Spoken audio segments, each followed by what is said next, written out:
Since the third wave had landed on Blue Beach at 05:45, few other craft had been able even to approach the shore. At 07:002, craft picked up a request from the beach party. LCA 209 went in but was immediately half-swamped by a rush of soldiers. She tried to back off but was hit by an enemy shell and sank 50 yards out, killing all save 2 crew and a soldier. At 09:40, the signal to withdraw was sent to all the assault forces, vanquish 1100 hours. In B5, this presented great difficulties for the LCAs as they were designed best to beach on rising tides, and the tide would not rise again for some hours. A few soldiers managed to swim out and be picked up by friendly craft, but many more were killed in the attempt. 110 unarmored craft could not come near the beach because the fire was too heavy.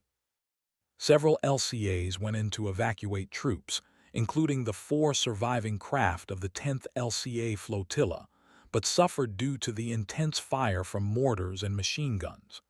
2 10th flotilla craft were sunk. When Ferguson saw that there was no sign of life on the beach, he reluctantly obeyed an order to withdraw. 112. Only one craft, LCA 209, managed to touch down on Blue Beach for the evacuation, and while taking wounded aboard it was unable to raise its ramp before it pushed off the beach. Grenades and mortar bombs added more casualties, and with men hanging on to LCA 209's sides, mortar bombs finally sank it. By 08:30, the Royal Regiment had surrendered. 110. White Beach and Red Beach. The main beaches on the deep waterfront are almost a mile long. Following strafing of the defenses by aircraft and a short bombardment by destroyers, aircraft laid a blanket of smoke on Deep Harbor.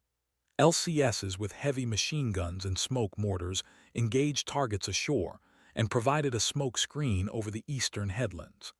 The LCSs continued to engage targets all morning, but also suffered extensively from the defenders' fire. The first wave of LCAs touched down between 05:20 and 05:23, 113. They carried the Royal Hamilton Light Infantry to Red Beach and the Essex Scottish Regiment to White Beach. Once the infantry left the armor-plated protection of the LCAs, they were in a killing field. None of the preparatory fire had diminished the defense, and the new tank landing craft, designed to deliver tanks to accompany the assault infantry, were 10 minutes late. 114. As the smoke drifted off, the Canadians found themselves savagely pinned down. Their landing craft, LCAs and LCM, MKIs, had orders to collect off the coast in the boat pool, an area covered in smoke. Adding to the tragedy, the floating reserve, Les Fusiliers Montreuil, were sent to reinforce the Essex Scottish, who had been incorrectly reported as making good progress. The Fusiliers were transported in Eureka boats made of 7 plywood. They provided no protection from bullets or shrapnel. The Fusiliers received fire all the way into the beach, and only 125 of them made it back to England. 115. On White Beach, LCAs landed 369 men of a Commando Royal Marines in withering fire. None got more than a few yards ashore. 115. On these central invasion beaches, it was vital that the Canadians hold the casino, as its capture would make the whole of the shoreline untenable. When the signal to withdraw was sent and the time arrived, the Royal Navy started to move in to extricate the Canadians, and the RAF began to lay smoke. Flights of LCAs and LCM, MK1s came in and suffered heavy casualties, but the Royal Navy managed to extricate several hundred Canadian troops before the Canadians withdrew from the casino, and the beach became impossible to defend. At 12:20, the Naval Force Commander gave the order to stop the evacuation as the beach was virtually all in enemy hands. The German garrison ceased firing at 13:58 after LCA 186, the last craft to return from deep, quit the beach. 116. Green Beach. At Pourville Green Beach, LCAs carrying the South Saskatchewan Regiment touched down on the Shingle Beach at approximately 04:52 without having been detected. All the troops got ashore before the Germans opened fire. This was less than half an hour after 0 hour. 117, the LCA flotillas had left their landing ships punctually, but lost time on the run-in. As the landing craft moved shoreward, they received a warm wind, laden with the smell of hayfields blowing upon them from the south. 117, unfortunately, some of the landing craft had drifted off course on the way in, and most of the battalion was disembarked west of the Sai River, not east of it as planned. 118. The opposition was much lighter on Green Beach for the landing craft, and did not begin to stiffen for the South Saskatchewans until they were getting established on shore. German resistance to the Saskatchewans had been stiffening inland, but Green Beach was still not receiving heavy fire at approximately 05:35 when a LCA landed the Queen's Own Cameron Highlanders of Canada. 117 by 08:45. The expected link-up with Churchill tanks of the Calgary Regiment landing at White Beach had not taken place. 117. When, at 09:40, the signal to withdraw was sent. German resistance was growing, and the Saskatchewans and Camerons were being fought to a standstill. Confusion between ship and shore led to the South Saskatchewans reducing their defensive perimeter too quickly, yielding the Western Heights to German infantry. 119. The original order for evacuation was for 10:00 but was changed to 11:00. The change proved disastrous for the assault troops, as the Queen's Own Cameron Highlanders of Canada had already started to withdraw to the beach at 09:30, closely followed by the Saskatchewans. They would have to contend with the increasing enemy action for another hour, despite the perimeter now being too close to the beach. At about 10:30, all available craft were sent to Green Beach at Deep, which was still under intense fire from mortars and machine guns. At 10:45, 6 LCAs came inshore to Green Beach under heavy fire. It was a mistake. The evacuation should have begun on Red Beach. As Alastair Ferguson grounded his LCA, he could see no movement on the beach. Moments later, so many troops were rushing Ferguson's craft that it was swamped, and as he made out to sea, the craft was hit by a shell and capsized. He helped the survivors board another craft, and the traumatized sailors and soldiers returned to New Haven. 112. The other 5 LCAs participated in a chaotic evacuation, taking men aboard and clearing the beach successfully, but casualties mounted. 112-119. A second flight of LCAs appeared soon after, but the state of the tide was changing markedly, and the risk of becoming stranded kept the LCAs well offshore. The loss of the Western Heights and the receding tide made further attempts to evacuate most costly. Heavy losses occurred on the sand and in the water. 119. By 11:30, the few men left on the beach were overwhelmed by an enemy attack and captured while attempting to disengage. Yellow Beach. No. 3 Commando were carried to Yellow Beach Inn. No LCAs were present on Yellow Beach. Losses and results.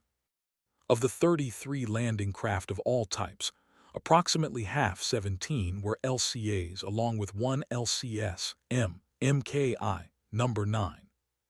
2 more LCS, MKIS, No. 8 and No. 25, were damaged sufficiently in firefights off Blue Beach during the evacuation that most of their crews were casualties and their guns silenced. 121.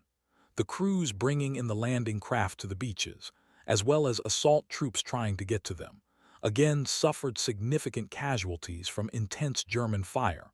122.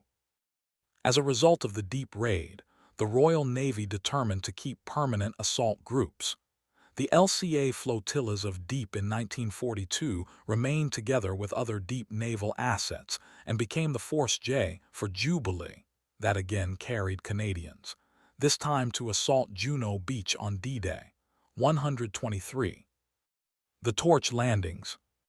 American troops unload stores from LCA 26 at Beach Z, near Arzew. The invasion of French North Africa, Operation Torch, took place 8 November. The operation involved 3 task forces, Western, Center, and Eastern, landing U.S. and British divisions over 500 miles of coast, 124. The Western Task Force sailed directly from the United States and landed near Mahdia, Casablanca, and at Safi. This task force contained no LCAs. Making landings inside the Mediterranean at Algiers and Oran were 2 task forces composed primarily of British ships. In these landings, LCAs were the most numerous landing craft type. Torch was the largest amphibious operation mounted to date and was done on a shoestring budget with regard to landing craft and personnel. 125 combined operations establishments were combed through zealously for personnel in anticipation of the operation. The requirements were so great that partially trained crews were embarked in landing ships. Some had not operated an LCA until they were on board. The Combined Operations HQ was under considerable strain as the demands increased. The operational plan had originally asked for 15 LSIs. 25 eventually participated. Originally, as the Torch plan was developed, 91 LCA and crews were required, but eventually 140 LCAs were employed. 126. For want of training, several LCA flotillas got into difficulties. Even the trained crews were subjected to operations in a foreign environment. The coasts of French North Africa were vastly different from the Scottish establishments used for training. 127. Algiers. The approximately 50 miles of coast assaulted by the Eastern Task Force was divided into 3 sectors, A, B, and C, Apple, Beer, and Charlie. In the last hour of 7 November, the landing craft were launched from their parent ships, in a moderate swell, a new moon and a westward current of about 4 knots. Running west to east beginning just east of Castiglione were Apple Green and Apple White, assaulted by 11 Brigade, British 78th Infantry Division. Just east of Cape City Farach was Beer Green, assaulted by No. 1 Commando, and Beer White assaulted by 168 Rect. U.S. 34th Infantry Division. U.S. Navy transports were in the majority at Charlie Beach to the east of Algiers, and it is likely that no LCAs were employed there during the initial landings. A sector. At 23:49, flotillas of LCAs moved off from LSI's Karanya, Viceroy of India, and Marnix Van Soot Aldegon to land 11 Brigade well on the Apple beaches. 128, there was some delay off these westernmost beaches, late in the night of 7 November, as a small French convoy appeared, distracting the minesweepers guiding the LCAs to the beaches. Still, the flotillas continued toward the objective and a green flight beached at H hour 01:00. A white flight touched down at H hour plus 8 minutes. Some delay and confusion and damage to landing craft was caused by the unexpected shallowness of water and sandbars. Although periscope observations had been carried out, no reconnaissance parties had landed on the beaches to determine local conditions. 128. 1943. Far East. Indian troops embarking from the cruiser HMS Kenya in a landing craft assault, LCA 346, to take over from the Royal Marines, south of Ramri, Burma. By February, it was obvious that there would be no major amphibious operation in Burma before the onset of the monsoon season, due in the Bay of Bengal in May. Nevertheless, Lieutenant Commander Robert D. Franks, RN, managed to introduce 2 craft, LCS M-17 and LCS M-23, into the Mayu River, which empties into the Bay of Bengal just north of Akyab, and of which the Japanese held the mouth. 78-129. The little flotilla was meant to frustrate Japanese use of the river to reinforce their army, which was pushing the British north. 2 motor launches of the Burma Royal Navy Volunteer Reserve, BRNVR, had forced their way into the river already. For 2.5 months, these 2 LCSs, designed for the English Channel, and the two BRNVR MLs took turns dodging Japanese patrols by day and wrecking Japanese outposts and ambushing Japanese supply craft at night among the creeks and chongs. On 25 April, LCS M-17 was sunk by enemy action. 78. Gradually, the Japanese advance over land forced Franks higher up the river. He might have continued operations against the enemy, but in mid-May he was shot up by the RAF and decided it was unsafe to stay in the no-man's land between the two armies. 130. The British troops had to withdraw so far up the river that there was no longer enough depth of water for the other three vessels to maneuver. The MLs were destroyed by their crews, and the remaining LCS M-23 was laid up at Tong Bazaar on a muddy bank where it was claimed by the jungle. 129. The 21 British Empire survivors of this vicious little campaign had to struggle back to friendly lines on foot through swamps. 130. The Sicily landings.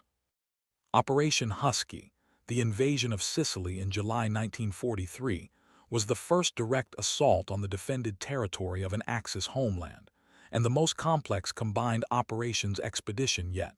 131. Altogether, 94 LCAs were employed in 6 of the 7 landing areas. In addition, new craft and vehicles were used on some beaches in preference to LCAs. The results of such innovations were mixed. Most of the LCAs were in the Eastern Task Force sector, landing initial assault units of the 8th Army in the Gulf of Noto and around Cape Passero. The Western Task Force employed LCAs in landing 7th Army infantry and Rangers near Licata and Gela.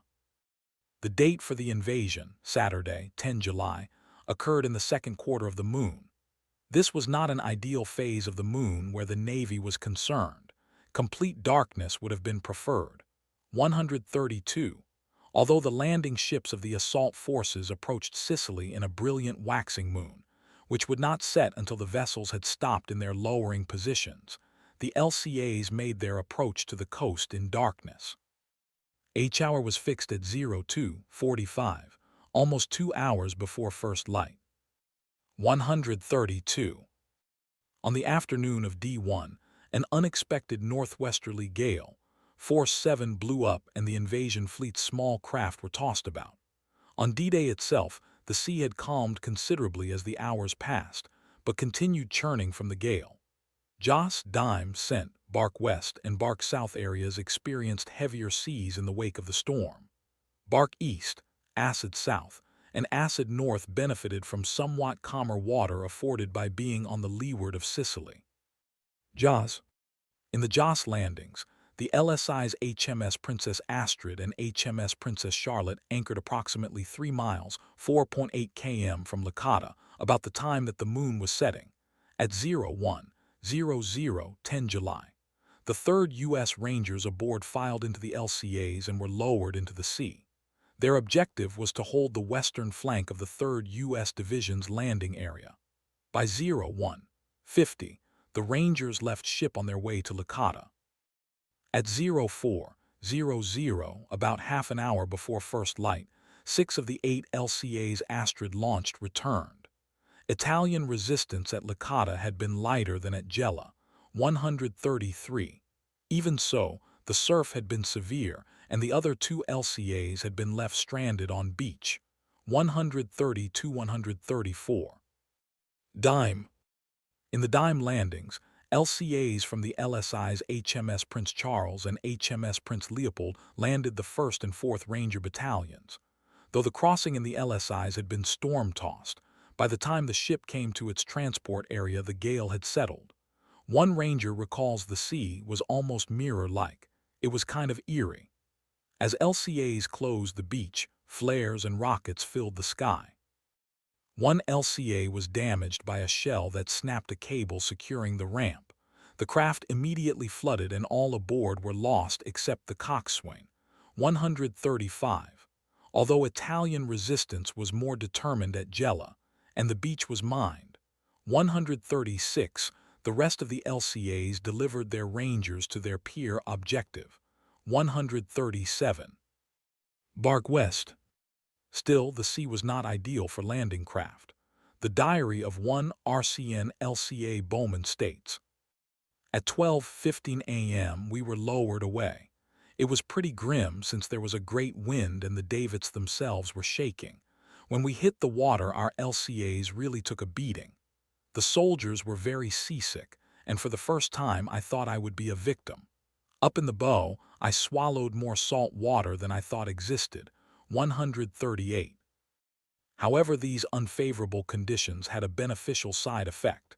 The enemy relaxed their guard in the belief that a landing in such conditions was not likely, and initial resistance proved less than expected. 139 newer craft were used in the Sicily invasion, such as the Duck amphibious truck 140, the landing craft infantry, large, LCI-L, and for the first time in numbers, the much larger landing ship tank, LSD Mk2, 140. None of these supplanted the LCA in its designed role. None of these new types was intended for the initial assault, and the LCA was still vital for first-wave transportation on contested shores. Bark South. The ships and craft landing the 51st Highland Division arrived at their lowering positions 7 miles, 11 km, south of Capo Passero by 23:00. During the night, even before the run-in to Bark South, the 51st Division suffered losses from crushing and drowning when troops transferred from the LSI Queen Emma to LCI LS in the midst of the storm, 141. But on the morning that followed, the division was put ashore with fewer than a dozen casualties, 142. Many suffered from seasickness, even in the large troop transports. Here LCAs were filled with soldiers and lowered, after which the craft formed flotillas and moved to their respective waiting positions, red and green, a mile off Bark South. The LCAs for the initial assault wave were scheduled to touch down at 02:45, which they managed, and in most cases at the correct beaches. At approximately 03:15, LCIs and LCTs moving the reserve companies and assaulting battalions' headquarters were to touch down. Unfortunately, this wave was not so successful. A number of craft initially failed to locate their designated beaches, and arriving 30 to 60 minutes late, delayed the division's movement inland. Soon after, at 03:45, the LCIs and LCTs of the Brigade Reserve follow-up flight were to be in the vicinity of the beaches ready to beach when opportunity afforded. All craft were to be beached by first light 04:39, or be in an unsinkable position by that time. 132 to enable loading to be carried out after sunrise, 05:47. Arrangements were made for ample smoke canisters to be carried in all craft, so that the area of the landing beaches could be adequately smoked should the need arise. Among the naval support for the LCAs approaching Bark South were LCS, MS to provide supporting fire during their approach to the beaches. The naval plan worked adequately, with few exceptions, and there was no enemy air or sea interdiction. The Mediterranean was rough, however, and most of troops traveling in LCAs suffered seasickness, one man so much so that he died. 143. Some worry-plagued planners regarding LCAs swamping in the heavy surf at the shoreline, but the crews touched down and retracted their craft without serious difficulty. Anxious minutes passed at the red and green waiting positions, as by 0 hour, NB6, when the assault wave of LCAs had beached, many of the LCIs and most of the LCTs had not arrived. This was largely due to the rough sea which, though inconvenient for landing ships carrying LCAs, had considerably reduced the distances landing craft could cover. Bayton. At 04:30 on 3 September, approximately an hour before first light, LCAs carrying British 5th Division and Canadian 1st Division troops of the 13th Corps, 8th Army, touched down after crossing the Strait of Messina into Calabria. This was a shore-to-shore landing craft operation with the assault forces embarking at Mille Marina, south of Messina, and traveling an average of 12,000 yards to their assault beaches, 140–145. The LCAs and LCMs that comprised the initial assault wave were joined by ducks and LCI/LS in later waves. The flotillas were led in by motor launches and guided by directional tracer from Bofors guns along with 4 vertical searchlight beams to allow coxswains to keep their bearings. Still, navigation proved difficult. 146. The rapid and irregular currents, whirlpools, and winds of the Messina Strait hampered navigation.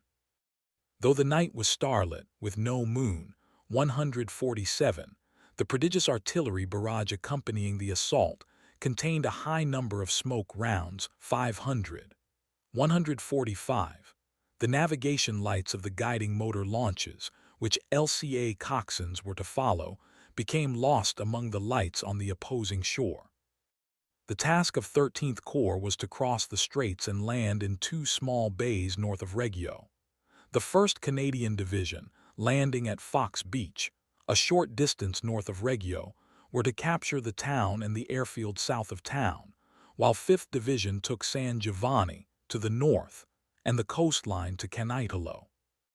The artillery barrage on the beach was planned to take advantage of the LCA's splinter-proof armored protection.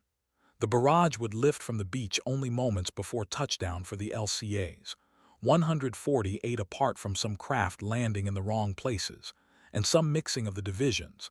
The assault troops landed without difficulty and with little hindrance from the enemy. 148. Following the assault phase, the LCAs were used to ferry supplies. By the evening of D+1, the landing of supplies had gone so well that the buildup was 1.5 days ahead of schedule. Far East. Toward the end of 1943, ships from 1 assault force, HMS Bulalo, and 6 LSIs with their attendant LCAs, that had taken part in Husky, were transferred to India only to be recalled to the Mediterranean for Anzio. 149. 1944. Normandy landings. LCA going ashore from HMCS Prince Henry off the Normandy beachhead, France, 6 June 1944. On D-Day, LCAs put troops ashore at Juno, Gold, and Sword beaches. LCAs landed the U.S. infantry formations on either flank of Omaha Beach and the Rangers who assaulted Point du Hoc. The westernmost landings on Utah Beach and the pre-dawn landing on Îles Saint-Marcouf were also carried in LCAs. The LCA type was confronted with many challenges on D-Day, some presented by the Neptune Plan, some by the enemy defenses, and others by the weather. The initial seaborne assault on the Normandy coast broke with previous Allied practice in that it was made in daylight. The invasion could occur 6 June because the date satisfied certain preliminary requirements. Of particular concern to landing craft, H-hour was fixed 40 minutes after nautical twilight. 150 H-hour was also fixed for 3 hours before high water mark. 150. The tide in the English Channel rises from west to east. High water in Utah area occurs approximately 40 minutes before it occurs in the Sword area. 150. And so some difference in H-hour were planned among the assault areas in order to provide the initial assault landing craft the full advantage of a rising tide. Among the many variable concerns to be considered by the planners was whether to land below, among, or above the line of element C, obstacles. The sea conditions at many places along the coast, 6 waves and 2.7 knot, 5 km/h, currents 151, were just at the outside operational limit of the LCA. The setting of the transportation area, 11 miles, 18 km, from shore presented an additional complication for LCAs operating in the Western Task Force area in these conditions. A total of 474 LCAs were used on the first day of D-Day, of which 132 were lost or seriously damaged. With a high demand for crews for all types of landing craft at the time of the Normandy landings, The Royal Navy crews were supplemented by training Royal Marines to operate LCAs. RN crews were preferentially assigned to the larger types of landing craft. Consequently, many assault flotillas were entirely manned by Royal Marine crews, 152, 87-88, 355. Gold Beach. Just before 05:58, NB7 moments before daybreak, at a lowering position 7 miles 11 km offshore, a bugler sounded reveille on the LSI Empire Lance. The 6th Green Howards of 69th Brigade formed their boat sections on deck and then boarded their LCAs down scramble nets. The storm of the previous day was abating, but the weather was still gray, cold, and rainy. The water was rough, with swells as great as 6 ft, 1.8 m. 2 m, and each LCA rose and fell in an alarming fashion. 153. Once their craft were loaded, the crews pulled away from the landing ship and sailed their LCAs forward to form the flotilla line for the run into the beach. The approach to Gold Area was to be no easy matter for the LCAs scheduled to make H-hour at 07:25. The assembly of the flotillas proved difficult, with the seas running higher than in other landing areas. 154. The timing schedule was upset by the tide, which was driven inshore by a strong northwesterly wind, with water levels running 30 minutes earlier than normal. 154. After the assault, 2,500 obstacles were counted that the Germans had emplaced on this coastal front of 3 + 14 miles, 5.2 km. 155. It proved almost impossible for engineers and beach obstacle clearance parties to make lanes through these barriers until the tide fell. For much of the morning, Germans in fortified resistance nests directed a withering fire onto flights of LCAs touching down on the beach, which added to the troubles of the assault units. At approximately 09:50, approaching the shoreside town of Asnelles, 5 of the LCAs transporting No. 47 Royal Marine Commando ashore blew up mines, or were wrecked on beach obstacles with the loss of more than a fifth of the commando before they reached the beach. 156. Juno Beach. On Juno Beach, RCN, RN, and RM flotillas employed 142 LCAs and experienced some difficulty getting the units of the 3rd Canadian Infantry Division to shore. Earlier, 10 minutes had been lost to delays during the passage of Task Force J from Southampton. The I Corps planners had scheduled the landing on Nan, the eastern sector of Juno, at 07:45, 20 minutes later than on Mike, the western sector. The planners considered that Nan landing craft would require higher water to navigate among what aerial photographs suggested were underwater rocks, but later discovered that this threat had been much overestimated and that much of the shoal was actually floating seaweed. At any rate, the shallow draft of the LCAs managed the transit without trouble from the shoals, but other deeper draft landing craft types were at risk. The water had risen fast in the strong northwesterly wind. When LCA carrying assault infantry approached the beach, the crews discovered that the tide was running too high for demolition personnel to clear lanes through the beach obstacles. Demolition personnel on Juno used 4 LCA, OC-S, obstacle clearance. 157. Consequently, landing craft had to disembark their troops among the obstacles or smash through them. Utah Beach. 2 little islands off Utah Beach presented a potential threat to the invasion forces and became the first French territory liberated by seaborne Allied soldiers on D-Day. At 04:30, 4 LCAs of 552 flotilla landed detachments of the U.S. 4th and 24th Cavalry Squadrons on the Îles Saint-Marcouf, 158-159. From a navigation perspective, this operation presented acute challenges. Locating 2 tiny islets in darkness while weaving through unmarked minefields to touch down on rocky shores. 160. These LCAs came from SS Empire Gauntlet, the landing ship whose LCAs also delivered the initial wave of the 1st Battalion, 8th Infantry, U.S. 4th Division, the westernmost seaborne landing of D-Day. Dragoon landings. The sturdiness and quietness of the LCA proved invaluable during Operation Dragoon, the invasion of southern France in July 1944. Operation Romeo had LCAs of the RCN disembark the 1er Commando Française de l'Afrique du Nord to disable German artillery atop the cliffs of Cap Neger.